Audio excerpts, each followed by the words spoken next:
श्रीरामचन्द्रं शरणं प्रपद्ये। श्रीराम भक्तं शरणं प्रपद्ये। श्रीराम जय राम, जय जय राम। श्री राम जय राम, जय जय राम। श्री राम जय राम, जय जय राम। श्री राम जय राम, जय जय राम। मंगल भवन अमंगल हारी, द्रवहु सुदशरथ अजिर बिहारी। जय जय जय हनुमान गोसाई, कृपा करो गुरु देवकी नाई। मन महु तरक करे कपिलागा, तेहि समय विभीषण जागा। जानिए तब ही जीव जग जागा, जब सब विषय विलास विरागा। श्री राम जय राम, जय जय राम। श्री राम जय राम, जय जय राम। श्री राम जय राम, जय जय राम। श्री राम जय राम, जय जय राम। जय सिया राम।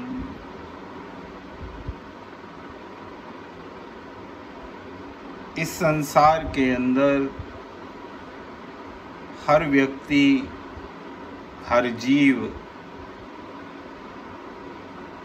चाहे वो कोई छोटे से छोटा पुरुषार्थ करता है या कोई बड़े से बड़ा पुरुषार्थ करता हो, मगर उस पुरुषार्थ के पीछे उसकी एक ही प्रबल इच्छा होती है कि मुझे सुख की प्राप्ति हो, मुझे शांति की प्राप्ति हो, मेरे जीवन के अंदर हर पल सुखमय बना रहे। हर जीव सुख प्राप्त कर सकता है, सुख का अधिकारी है, मगर हम देखते हैं कि हर जीव सुखी नहीं होता। हर जीव प्रेम का अधिकारी है, मगर हर हृदय के अंदर प्रेम नहीं पनपता। प्राय प्राय हृदय शुष्क ही हुआ करते हैं, उनमें प्रेम जागृत नहीं हो पाता। जब हमारी हर चेष्टा सुख प्राप्त करने की है, मगर बदले में मिलता दुख है, बदले में मिलती पीड़ा है, तो कहीं ना कहीं तो चूक रह जाती होगी। कहीं ना कहीं तो कोई ना कोई गलती हमारे से रह जाती होगी, जिसके कारण हम प्रयास तो सुख प्राप्त करने का करते हैं, मगर बदले में मिलती है चिंता, भय, दुख और न जाने क्या क्या। बहुत सुंदर हमारे घर का हमारा शयन कक्ष है, दुनिया की हर सुविधा उसमें उपलब्ध है, वातानुकूलित है, बहुत सुंदर हमारा पलंग है, उसके ऊपर बहुत सुंदर बिछोना है, बहुत सुंदर चादर है, मखमली बिस्तर है हमारा, अंदर का वातावरण भी बहुत सुंदर है। मगर रात को सोते सोते कभी भयानक सपना आ जाए और हम डर कर उठें, उस समय वो जितनी भी सुख प्रदान करने वाली वस्तुएं हैं, एक भी वस्तु उस समय सुख प्रदान नहीं करती, क्योंकि उस स्वप्न ने हमको इतना भयभीत कर दिया, हमारे शरीर को पसीनों पसीन कर दिया। वातानुकूलित कमरे में हम पसीने से तरबतर हो गए। हमारी चेष्टा तो इतना सुंदर शयन कक्ष बनाने की यही थी कि हम सुख की नींद सो सकें, मगर एक स्वप्न ने हमारी रात बिगाड़ दी, हमारी निद्रा बिगाड़ दी, हमारे दिमाग की शांति को बिगाड़ दिया। इसके पीछे कहीं ना कहीं कोई ना कोई किसी ना किसी प्रकार का कारण तो रहा ही होगा, कोई गलती तो हम करते होंगे। विभीषण का राज्याभिषेक हो गया, अभी इधर ही भगवान राम के शिविर में, अभी युद्ध नहीं हुआ, अभी रावण का वध नहीं हुआ, अभी लंका के उस राज्य सिंहासन के ऊपर जो लखनलाल जी के द्वारा राज्याभिषेक होगा वो तो बाद में होगा, मगर भगवान राम ने समुद्र के जल से जो विभीषण का राज्य तिलक करना था वो कर दिया। अब जो जो व्यक्ति नजदीक आता है वो आपस में खुलता जाता है, खुल जाता है। विभीषण प्रभु के पास रहते 2-4 दिन हो गए। विभीषण प्रभु के मित्र हैं, सखा हैं। भगवान के 3 ही मित्र हैं मानस के अंदर। पहला मित्र भगवान का, और ये तीनों मित्र भगवान को वनवास के दौरान ही मिले। भगवान का पहला मित्र है श्रृंगवेरपुर के अंदर गुहराज, निषादराज, वो जो भील और किरात है वो भगवान का मित्र है। दूसरा मित्र जिसको भगवान ने माना वो सुग्रीव है। सुग्रीव को भी भगवान सखा कहते हैं।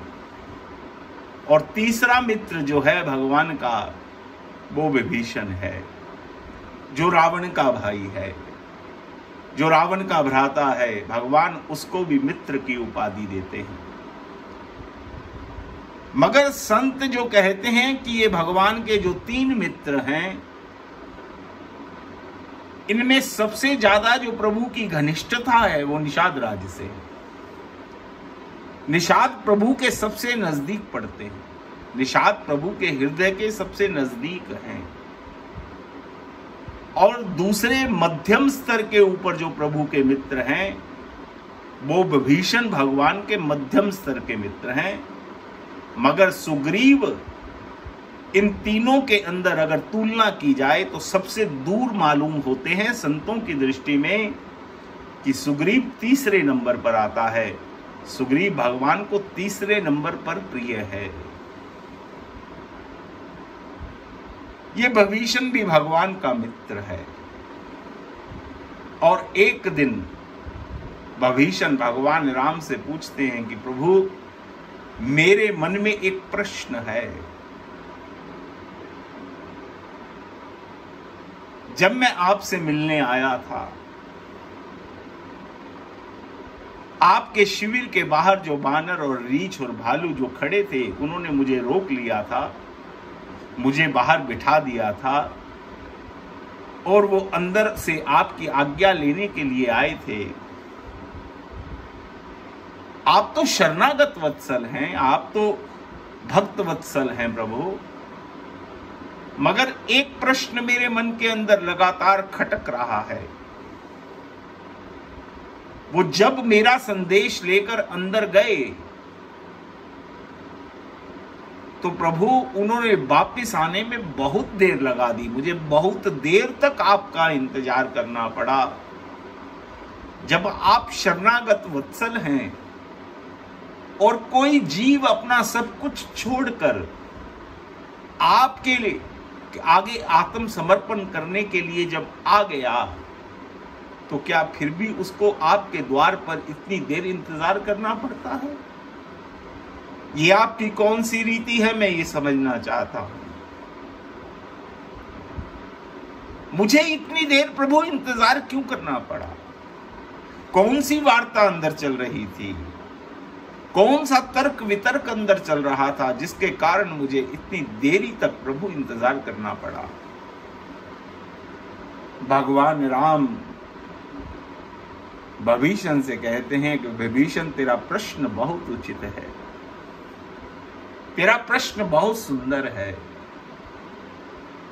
ये मेरी रीति ही नहीं कि मेरे दर पर आए को इतनी देर लग जाए। सब जानते हैं नारद मुनि ध्रुव को 6 महीने का समय दे आए और ध्रुव के तप को देखकर भगवान नारद से कहते हैं कि नारद, ये तूने क्या कर दिया? एक छोटा सा अबोध बालक, उसको तू 6 महीने का समय दे आया। अब एक संत की कही बात को मैं टाल नहीं सकता, मगर नारद, मैं अपने हृदय की क्या दशा बताऊं तुझे कि 6 मास तक मैं ध्रुव को इंतजार नहीं करवा सकता था, ना करवाना चाहता था, ना मैं करवाना चाहता हूं।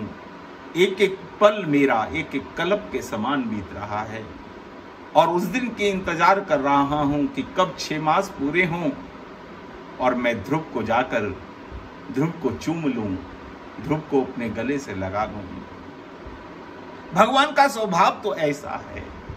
भगवान कहते, विभीषण, मेरी ऐसी कोई रीति नहीं, कोई ऐसी नीति नहीं कि मेरे दर पर आए को कुछ इंतजार करना पड़े। इंतजार शब्द है ही नहीं, मगर क्या करूं, गलती विभीषण तुझसे हो गई। हम वही बात करते हैं कि हम सुख की तलाश के अंदर हर चेष्टा करते हैं, मगर मिलता दुख है। कहीं ना कहीं चूक और गलती हमारे से हो जाती है। कहीं ना कहीं हम ऐसी भूल कर बैठते हैं जिससे प्रभु और हमारे के बीच के जो मिलन के अंदर फासला बढ़ जाता है, इंतजार बढ़ जाता है, समय बढ़ जाता है। उस सुख प्राप्ति के अंदर हमारे को देरी होती है या उसके बदले में दुख मिलता है। विभीषण कहता, प्रभु मुझसे क्या गलती हो गई? राम कहने लगे, विभीषण, तूने जो अंदर संदेश भेजा, तूने जो अपना परिचय भेजा, वो गलत भेजा।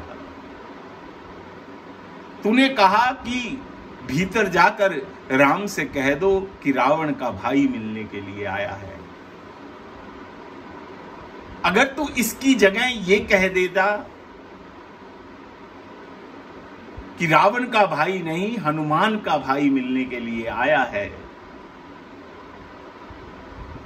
तो तुझे आने में देर तो क्या, मैं भागा हुआ तेरे को बाहर से लेने जाता, तेरे को बाहर ही वो प्रदान कर देता जिसके लिए तुझे इतनी देर इंतजार करना पड़ा।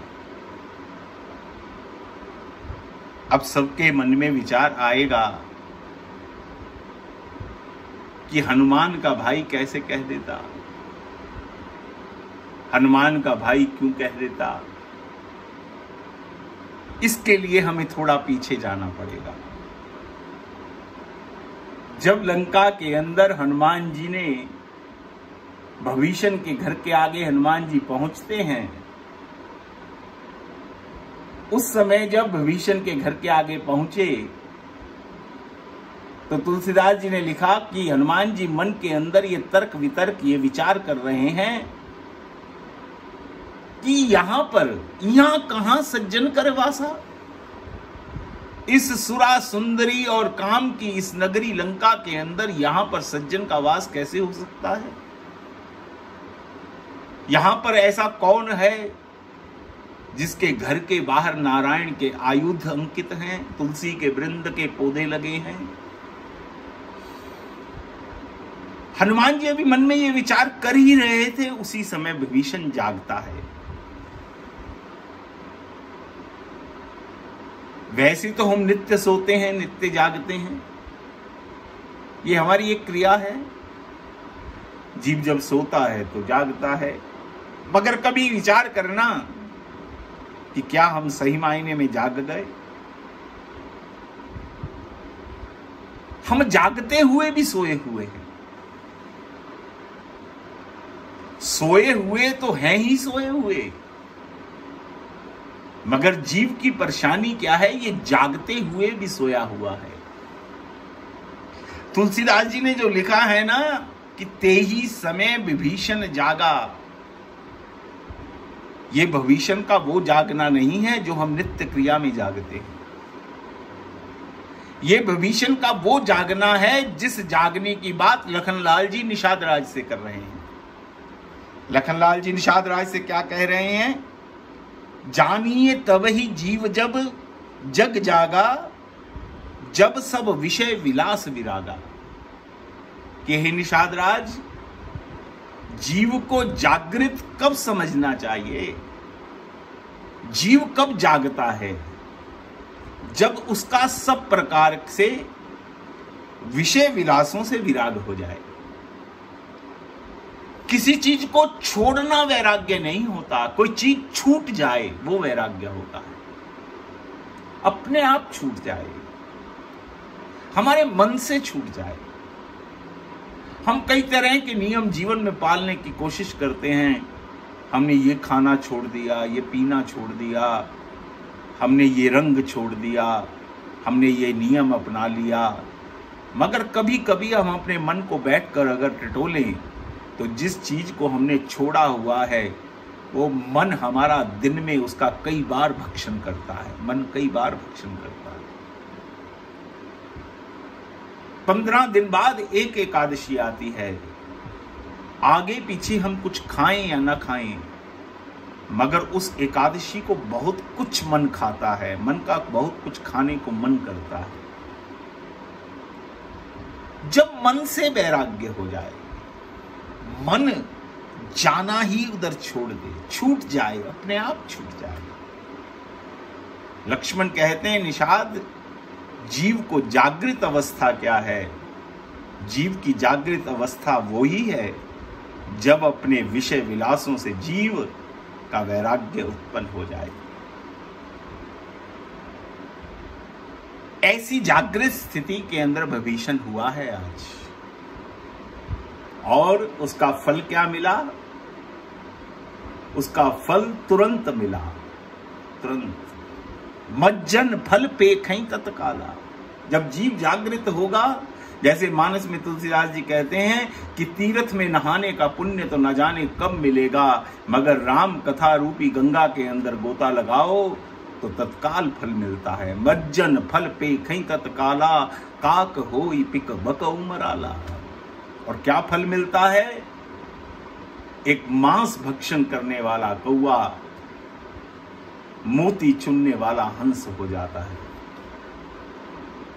इस राम रूपी गंगा में नहाने का, उस गंगा में नहाने का पुण्य होता है, जरूर होता है। शास्त्र कहते हैं जरूर होता है, मगर उस गंगा में नहाने से तन साफ होता है, और राम कथा रूपी, कृष्ण कथा रूपी गंगा में नहाने से आपकी आत्मा तृप्त हो जाती है, स्वच्छ हो जाती है। और उसका फल क्या मिलता है? तुलसीदास जी कहते फल चुटकी बजाते मिलता है, तत्काल मिलता है। विभीषण को भी फल तत्काल मिला। क्या फल मिला? हनुमान जैसा संत द्वार पर खड़ा है। हनुमान जैसा संत आए, विभीषण बाहर आए, और क्या देखते हैं कि परम वैष्णव के रूप के अंदर कोई उनके द्वार पर खड़ा है। भविष्य और हनुमान जी की आपस में जय सिया राम हुई होगी और फिर विभीषण ने हनुमान जी से परिचय पूछा कि हे विप्र, आप कौन हैं? हमारे से आपसे कोई भी परिचय पूछे, हम क्या परिचय देते हैं अपना? हम यही परिचय देते हैं ना, मैं फलाना फलाना हूं, उनका पुत्र हूं, उनका पौत्र हूं, ये मेरा व्यापार है, ये मेरी प्रतिष्ठा है। हमारे पास बताने के लिए यही सब बातें होती हैं। और हनुमान जी भी चाहते तो यही बताते कि मैं पवन पुत्र हूं, पवन पुत्र हूं। और इससे अच्छा कोई परिचय हो भी नहीं सकता था भैया। हनुमान जी पवन पुत्र हैं। पवन पुत्र होना बहुत बड़ी बात है, बहुत बड़ी बात है। हमारा शरीर अन्न के बिना नहीं चल सकता। दिन में 3-4 बार हम अन्न खाते हैं, मगर कम से कम कोई बहुत तपस्वी, बहुत संयमी होगा तो एक बार खाकर गुजारा कर लेगा। उसके बाद जल है, जल के बिना हमारा गुजारा नहीं है। वो भी दिन में 2 बार, 4 बार, 5 बार लेना ही पड़ेगा। मगर अन्न के लिए भी हमको कुछ खर्च करना पड़ता है। उसके बाद जल के लिए भी हमें कुछ ना कुछ भुगतान करना पड़ता है। मगर एक वस्तु ऐसी है जिसको हमें निरंतर लेना पड़ता है। एक पल भी हमको ना मिले तो हमारे प्राण निकल जाएं, वो है पवन, वायु। मगर देखिए, जो सबसे ज्यादा जरूरी है, जो सबसे ज्यादा जरूरतमंद है, उसका कोई मोल नहीं है, उसका कोई मूल्य नहीं है। आज तक कभी किसी ने हवा के लिए किसी चीज का बिल नहीं भरा भैया। कभी आपके घर में हवा का बिल नहीं आया कि आपने इतनी हवा कंज्यूम कर ली, इतनी एयर कंज्यूम कर ली, इतने इसके यूनिट्स बन गए, इतने आप बिल भर दीजिए। कभी आज तक नहीं आया। यानी जो पवन पुत्र हैं, जो हनुमान जी हैं, पवन के अंदर 3 गुण हैं और वो तीनों गुण हनुमान जी के अंदर विद्यमान है। तो हनुमान जी अगर कह देते तो मैं पवन पुत्र हूं तो कोई बुरी बात ना होती। कौन कौन से गुण हैं पवन के अंदर? पवन के अंदर कभी भी कर्तापन का अभिमान नहीं होता।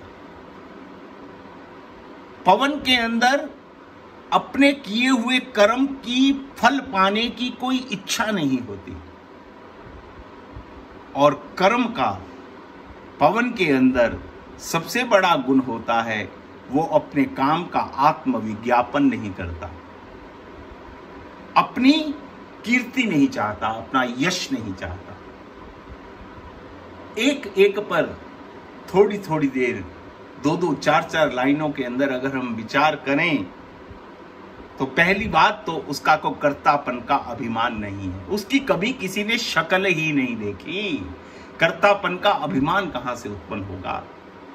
आज तक कभी किसी ने वायु की शक्ल देखी कि वायु का रंग कैसा है, वायु का आकार कैसा है? उसका अपना कोई अस्तित्व ही नहीं है। मगर हर समय हमारे लिए जरूरी है। किसी वाटिका से निकल कर आए तो वाटिका की खुशबू उठाकर आपको दे जाती है। कभी किसी गंदगी से गुजर जाए तो उस गंदगी की दुर्गंध हमको दे जाती है। मगर उसका अपना कुछ भी उसके अपने पास नहीं है। उसके पास कर्तापन का कोई अभिमान नहीं है। दूसरी बात, कर्म फल की कोई इच्छा नहीं है। यानी कर्म करने के बदले पवन को कुछ भी नहीं चाहिए। वो कुछ आपसे चाहती नहीं, कुछ आपसे प्राप्त नहीं करना चाहती। उसको लेने में, भोजन करने में भोजन को चबाना पड़ता है, जल पीने के लिए जल को निगलना पड़ता है। पवन तो हमको इतना भी कष्ट नहीं देती, अपने आप भीतर जाती रहती है, अपने आप बाहर आती रहती है। हमको कुछ करना नहीं पड़ता, हमारा कोई श्रम नहीं होता। भोजन करने और जल पीने के अंदर श्रम करना पड़ता है, मगर पवन लेने के अंदर हमारा कोई श्रम नहीं होता। और तीसरा, उसका कोई वो आत्म प्रशंसा नहीं चाहती, कोई कीर्ति नहीं चाहती। और ये तीनों गुण हनुमान जी के चरित्र में भी विद्यमान है, क्योंकि वो पवन पुत्र हैं, वायु के पुत्र हैं वो। उनके अंदर कोई कर्तापन का अभिमान नहीं है। पहली बात, उनके अंदर कर्तापन नाम की चीज भी नहीं है। जब हनुमान जी लंका जलाकर भगवान राम के समक्ष आए, बहुत देर वार्ता होने के बाद भगवान राम ने हनुमान जी से पूछा, हनुमान ये बता कि तूने लंका कैसे जलाई और लंका क्यों जलाई। हनुमान जी कहते, आपने खाली यही क्यों मुझसे पूछा कि लंका क्यों जलाई? काम तो मैंने और भी बहुत किए। सब वानर सुन रहे हैं हनुमान जी की वार्ता को, राम जी भी सुन रहे हैं। हनुमान जी कह रहे हैं उस समय, नाग सिंधु हाटक पुरजारा, निश्चर गण विधि विपिन उजारा। मैंने समुद्र को लांघा, लंका को जलाया, राक्षसों को मारा, वन बाग वाटिका को उजाड़ा। ये सब कार्य भी तो मैंने किए। अब संत कहते हैं बाबा से कि बाबा, हनुमान जी ने क्रम क्यों बिगाड़ दिया अपने कार्यों का? हनुमान जी ने ठीक है पहले समुद्र को लांघा, उसके बाद राक्षसों को मारा, और उसके बाद वाटिका को उजाड़ा, उसके बाद अंत में जाकर लंका को जलाया। मगर हनुमान जी, बाबा आपने ये क्रम क्यों बिगाड़ दिया? बाबा कहते हैं कि हनुमान जी ने जो क्रम बताया है वही सही मायने में क्रम है। राम जी हनुमान की बात को सुनकर, बानर सब जब वो हनुमान जी की बात को सुन रहे हैं, सबके मन के अंदर एक बात उत्पन्न होती है कि आज हनुमान अपनी बड़ी आत्म प्रशंसा कर रहा है, बड़ा कर्तापन की बात कर रहा है कि मैंने बड़े अपने कार्य गिनवा रहा है। मगर साथ के साथ हनुमान जी ने एक बात जोड़ दी, सो सब तब प्रताप रघुराई। ये सब जो कुछ हुआ है प्रभु आपके प्रताप के कारण हुआ है। इस बात से हनुमान जी कभी चूकते नहीं, कभी नहीं चूकते, कभी नहीं चूकते। हनुमान जी कभी चूक नहीं सकते। ऐसी गलती हनुमान नहीं कर सकता जो गलती हम सदैव करते हैं। सो सब तब प्रताप रघुराई। हनुमान जी कहते, मैंने प्रभु क्रम नहीं बिगाड़ा। आपने मुझे क्या करने भेजा था? जानकी जी की सुध लाने भेजा था। मैं तो अशोक वृक्ष पर बैठा था। एक त्रिजटा नाम की राक्षसी जानकी जी से वार्ता कर रही थी। वो राक्षसी भी आपकी परम भक्ता थी। परम भक्ता है त्रिजटा भगवान की। और वो त्रिजटा एक स्वप्न सुना रही है जानकी जी को। स्वप्न क्या सुना रही है? जानकी जी को बता रही है कि मैंने रात को एक भयानक सपना देखा, और उस स्वप्न के अंदर मैं क्या देखती हूं कि एक बानर लंका के अंदर आया है। हनुमान जी सोचने लगे, इसका तो स्वप्न भी सत्य है, इसने तो सत्य स्वप्न देखा है। और आगे क्या सुनाती है त्रिजटा कि सपने बानर लंका जारी, जात धान सेना सब मारी। और सपने के अंदर बानर ने लंका जला दी। हनुमान जी कहते, मैं चकरा गया प्रभु उसकी बात को सुनकर कि ये काम तो आपने मुझे कहा ही नहीं। फिर मैंने सोचा कि प्रभु शायद भूल गए होंगे, तो बाद में उन्होंने त्रिजटा के माध्यम से संदेश पहुंचाया है कि लंका भी जलाया आना। लंका मैंने नहीं जलाई प्रभु, लंका उसी समय जल गई जब त्रिजटा ने स्वप्न सुनाया। इसलिए मैंने क्रम इसका उसी स्तर के ऊपर रखा। हमारी दृष्टि में लंका बाद में जली, मगर लंका जल तब ही गई जब प्रभु ने संकल्प कर लिया, प्रभु का संदेश पहुंच गया त्रिजटा के माध्यम से। गीता में भी तो यही हो रहा है। अर्जुन को मोह हो गया कि प्रभु मैं कैसे अपने परिवार को समाप्त कर दूं, कैसे पिता दादा भीष्म गुरु द्रोण कृपाचार्य को मार दूं। तो भगवान विराट रूप दिखाते हैं।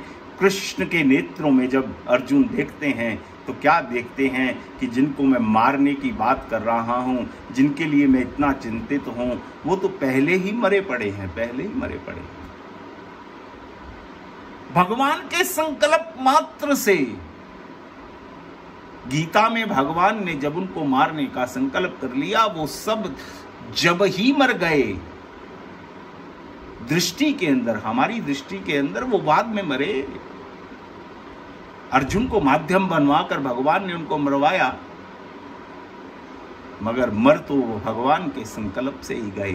दुनिया में जो काम होता है वो भगवान के संकल्प मात्र से होता है। तो हनुमान जी में कर्तापन कहीं नहीं है। हनुमान जी में सो सब तब प्रताप रघुराई। हे रघुनाथ, जो हुआ आपकी कृपा से हुआ। फिर कर्म फल, कि जो कर्म करते हैं उसके फल की इच्छा हनुमान जी में है ही नहीं। भगवान राम अयोध्या में आके राज्याभिषेक हुआ, सब लोगों को ये लगता था कि सारी सेवा हनुमान ही करता है प्रभु की। तो एक दिन सबने प्रस्ताव रखा कि प्रभु हम भी आपकी सेवा करना चाहते हैं, सेवा को थोड़ा बांट दीजिए ना। तो भगवान राम ने ये सेवा लक्ष्मण और भरत को दे दी कि आप दोनों मिलकर इस सेवा को बांट दो जैसे आप चाहो। लखनलाल जी और भरतलाल जी ने जब सेवा को बांटा तो हनुमान जी से विनोद करते हुए उस सूची के अंदर सारी सेवाएं तो उन्होंने बांट दी, मगर हनुमान जी को कोई सेवा ही नहीं दी, कोई सेवा नहीं दी। लक्ष्मण और भरतलाल वो सूची तैयार करके भगवान के समक्ष आए। भगवान ने कहा अच्छा दिखाओ सूची में तुमने क्या बनाया। तो देखा हनुमान की कहीं कोई सेवा ही नहीं है। भगवान कहते ठीक है, मंजूर है मुझे, जो आपने कर दिया उत्तम है। हनुमान जी की तरफ देखा, हनुमान जी बैठे हैं, शांत चित्त से बैठे, कहीं मन के अंदर कोई बात नहीं। तो राम ने हनुमान से चुटकी लेते हुए कहा, हनुमान अब तू क्या करेगा। हनुमान जी कहते प्रभु ये जानते ही नहीं, एक सेवा अभी भी बची है, एक सेवा अब भी बची है जो इनकी सूची में आई ही नहीं। शास्त्र कहते हैं कि जब जम्हाई लो तो चुटकी बजानी चाहिए, वो चुटकी बजाने की सेवा प्रभु आप मुझे दे दीजिए। भगवान कहते तथास्तु, ये चुटकी बजाने की सेवा तेरी है। अब जीव को जम्हाई कब आए, भगवान को जम्हाई कब आए, ये तो पता नहीं, समय होता नहीं।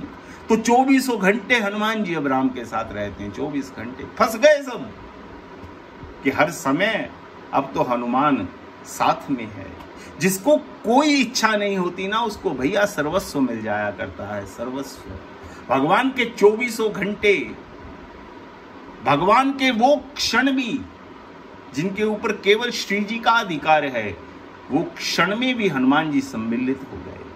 हनुमान जी को वो सेवा भी प्राप्त हो गई और विज्ञापन, प्रसिद्धि पाने की इच्छा तो हनुमान जी में दूर दूर तक नहीं है। जब हनुमान जी और राम का प्रथम मिलन होता है, राम जी ने अपना परिचय दिया कि हम दशरथ के पुत्र हैं, वन में आए थे, हमारी भार्या का अपहरण कर लिया किसी राक्षस ने, उसको ढूंढते हुए हम फिर रहे हैं, मगर विप्रवर आप अपना भी तो परिचय दीजिए, आप अपना भी तो परिचय दीजिए। अब हनुमान जी इतना परिचय सुनते ही पहचान गए भगवान को कि ये कौन है, ये तो मेरे इष्ट हैं, ये तो मेरे भगवान राम हैं। तो हनुमान जी क्या रोने लगे और चरणों में गिरकर भगवान ने हनुमान जी ने यही तो एक बात कही, एक तो मैं मंद मोह बस। प्रभु मैं तो मंद हूं, मैं तो मोह बस हूं, मेरा क्या परिचय हो सकता है, मेरा कोई परिचय नहीं प्रभु हो सकता। जीव का कोई परिचय नहीं, अपना कोई विज्ञापन नहीं किया, हनुमान जी भी कह सकते थे कि मैं अंजनी पुत्र हूँ, बचपन में मैंने फल समझकर सूर्य को निगल दिया था, इंद्र ने मेरे ऊपर वज्रपात किया था और मेरे पिता ने क्रोध जब आया तो कुछ पलों के अंदर ही पूरी सृष्टि रुक गई थी। जिस इंद्र ने कुछ क्षण के लिए पहले मुझ पर वार किया था, वो ही कुछ पलों के बाद मेरे पिता के आगे हाथ जोड़कर खड़ा हुआ था। हनुमान जी चाहते तो ऐसा भी अपना परिचय कर सकते थे, मगर नहीं दिया, हनुमान ने ऐसा परिचय नहीं दिया। अब हम विभीषण के आगे हनुमान जी खड़े हैं और विभीषण ने भी हनुमान का परिचय पूछा है, तो हनुमान जी क्या अपना परिचय देते हैं? हनुमान जी ने ये नहीं कहा कि मैं पवन पुत्र हूं, हनुमान जी ने ये भी नहीं कहा कि मैं राम का दूत हूं। हनुमान जी ने कहा मैं तो एक बानर हूं, और कैसा बानर हूं, प्रात ले जो नाम हमारा, ते ही दिन ताहि न मिलहि आहारा। मैं तो ऐसा अधर्मी हूं, ऐसे निम्न कुल के अंदर, ऐसी निम्न जाति के अंदर मेरा जन्म हुआ है कि प्रातः सुबह उठते ही अगर हमारा कोई ध्यान कर ले, हमारा कोई नाम ले ले, तो उसको भोजन नहीं मिलता। कुछ लोगों ने ये भ्रांति पाल रखी है, सुबह सुबह हनुमान जी का नाम नहीं लेते, कहते हैं हनुमान जी ने स्वयं तो कहा है कि उस दिन भोजन नहीं मिलता। अरे नहीं भैया, हनुमान जी के मन की इच्छा तो ये है, कोई नाम ले तो मेरे प्रभु का ले, कोई दर्शन करे तो मेरे प्रभु का करे, कथा सुने तो मेरे प्रभु की सुने। भगवान हनुमान जी अपना कोई वर्चस्व ही नहीं चाहते, अपना कोई अस्तित्व ही नहीं चाहते, वो जो चाहते हैं अपने प्रभु के प्रति चाहते हैं। ऐसी भ्रांति मन में मत पालिए। हनुमान जी तो अष्ट सिद्धि नौ निधि के दाता, असवर दीन जानकी माता, राम रसायन तुमरे पासा, सदा रहो रघुपति के दासा। अपना परिचय दिया और हनुमान जी ने अगली बात जो कही विभीषण को, वो विभीषण से अपना एक रिश्ता कायम किया, जो भगवान राम आज विभीषण को याद करवा रहे हैं कि तूने अपने परिचय में देने में गलती कर दी, तूने अपने आप को रावण का भाई बता दिया। अगर तू अपने आप को हनुमान का भाई बता देता तो इतनी देर ना होती। क्या परिचय दिया था? हम सब सुंदरकांड का पारायण करने वाले हैं, हम सब सुंदरकांड को पढ़ते हैं। सुंदरकांड के अंदर हनुमान जी ने विभीषण को क्या कहा? तब हनुमंत कहा सुनु भ्राता, देखी चहूं जानकी माता। भ्राता विभीषण कहकर, छोड़ना इस तू भ्राता के पीछे जो लगा है, तू मेरा भ्राता है। संतों ने पूछा, ना कुल एक है, ना माँ एक है, ना बाप एक है, ना जाति वर्ण एक है, ये भाई कैसे हो गए, ये भ्राता कैसे हो गए? विभीषण के मन में भी ये विचार आया होगा, तू बानर कुल से है, मैं पुलस्त कुल से हूं, राक्षस योनि है मेरी, मैं और तू भाई कैसे हो गए? हनुमान जी समझाते हैं विभीषण को कि देखी चहूं जानकी माता, तू जानकी मैया की तरफ ध्यान कर, वो हम सबकी माँ है, वो तेरी भी माँ है और वो मेरी भी माँ है, और सही मायने में शाश्वत अगर कोई माँ है तो वो जानकी जी ही हैं। ठीक है, जिस माँ के गर्भ से हमने जन्म लिया है उसकी महिमा उसके बराबर ही है, उससे ऊपर है, उससे कम नहीं हो सकती, मगर सही मायने में तो शाश्वत जो माँ है वो माँ जानकी हैं। और विभीषण, तू भी उसका पुत्र है और मैं भी उसका पुत्र हूँ, इस नाते हम दोनों भाई हैं। ये परिचय जो हनुमान जी ने विभीषण को दिया था, भगवान राम विभीषण की स्मृति में लाना चाहते हैं कि विभीषण, तू ये सोच सोच कर बार बार शर्मिंदा ना हो कि तू रावण का भाई है। तू रावण का भाई है ही नहीं, तेरे से तो नाता नया जुड़ चुका, तू तो मेरे हनुमान का भाई है। उसके बाद मां जानकी ने पुत्र बना लिया हनुमान जी को। भगवान बाद में भी हनुमान जी को कोई कार्य अगर करना होता है ना, भगवान राम से कुछ प्राप्त करना होता है, तो जानकी जी को कहते हैं, माँ प्रभु को कहकर मेरा ये काम करवा दीजिए ना। क्योंकि माँ और पुत्र का नाता है, पुत्र माँ से जो कहे, और माँ जो है जानकी जी जो हैं वो भगवान राम की परम लाडली हैं। भगवान राम जानकी जी की किसी बात को टाल नहीं सकते। इसलिए भैया चूक ना हो जाए हमसे। हमारे सही मायने में जो नाते हैं, सही मायने में जो हमारे रिश्ते हैं, हम उन रिश्तों को भूल बैठे हैं। हमारा भगवान से कोई ना कोई नाता होना चाहिए, भगवान से कोई ना कोई रिश्ता होना चाहिए। वैसे तो आप सभी वैष्णव हैं, सबने कोई ना कोई रिश्ता बना रखा होगा, या फिर तुलसीदास जी की तरह हो जाइए, तेरे मेरे। जो तुलसीदास जी कहते हैं कि तेरे और मेरे तो अनेक नाते हैं प्रभु, मानिए स्वभावे। आपको जो अच्छा लगता है, अगर आप पतित पावन हैं तो मुझे पतित समझ लीजिए, अगर आप पिता हैं तो मुझे पुत्र मान लीजिए, अगर आप एक अच्छे मित्र हैं तो मुझे अपना सखा मान लीजिए, अगर आप मालिक हैं तो मुझे दासत्व प्रदान कर दीजिए।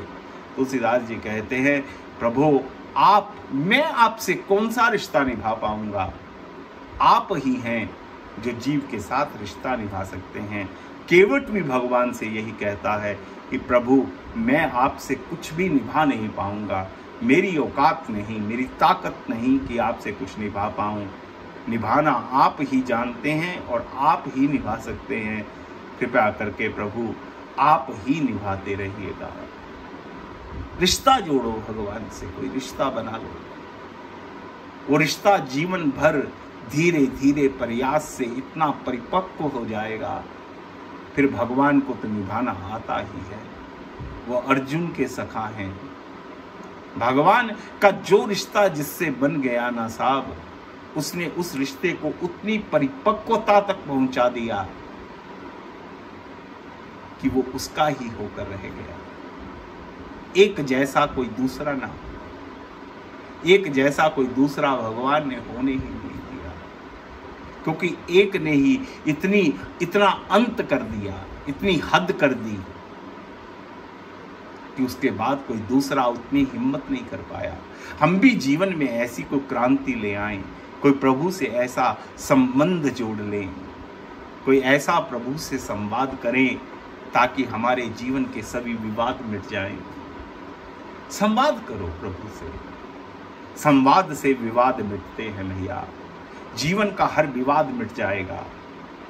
बस प्रभु से संवाद करने की आदत डालो। प्रभु के पास घड़ी आध घड़ी बैठा करो। कोई माला नहीं, कोई ग्रंथ नहीं, कोई शास्त्र नहीं, बस बोलकर अपने मन की बातें प्रभु से, जैसे हम अपने परिवार से करते हैं, अपने पुत्र से करते हैं, अपनी पत्नी से करते हैं, वो भी हमारे परिवार के सिरमौर हैं। अपने मन की बात, अपना कोई दुख, अपनी कोई चिंता, अपनी कोई व्यथा जो हो प्रभु को बता दिया करो। कोई दिक्कत नहीं है, भगवान दूर करेंगे। संवाद से हर विवाद मिट जाएगा। बस इसी कामना के साथ आप सभी के अच्छे स्वास्थ्य की शुभ कामना करता हूँ कि आप सभी स्वस्थ रहो, मेरा देश स्वस्थ रहे, प्रत्येक मानव जाति स्वस्थ रहे, एक एक जीव तंदुरुस्त और स्वस्थ रहे, हरि नाम में लगा रहे। बस इसी कामना के साथ मेरी आपकी जय सिया राम, जय सिया राम।